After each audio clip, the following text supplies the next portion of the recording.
In Chapter 22 of The Grapes of Wrath, during the night, Tom drives the Joad truck into the government camp, which is called the Weed Patch.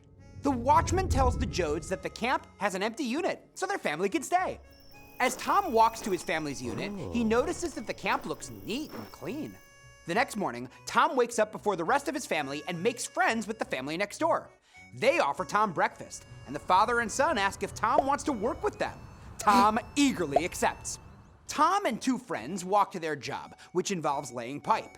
The boss tells them sadly that he has to lower their wages because the association he belongs to has forced him to.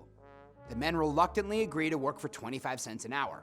Then the boss, feeling remorseful, warns that deputies are planning to bust up the camp's dance on Saturday night. Meanwhile, Ma learns that the ladies' committee is coming to visit. She orders Rose of Sharon to put on a nice dress, and for Pa to clean up Ruthie and Winfield. As Ma cooks breakfast, the friendly camp manager visits her.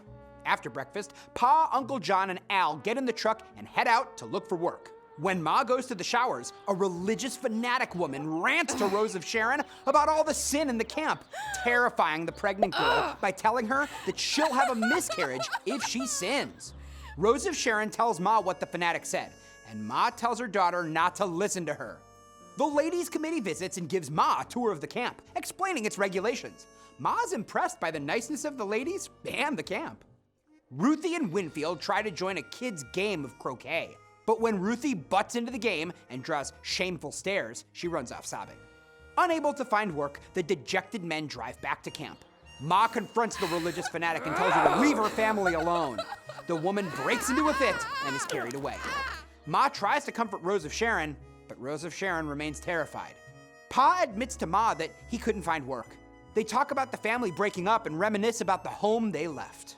The Weed Patch Camp is a self-contained community, governing itself and making its own regulations. The people in the camp elect the committee members. Those who can't afford to pay the fee are allowed to work it out. There are dances on Saturday nights, and cops can't come in without a warrant. Through cooperation and unity, the self-contained community works very well.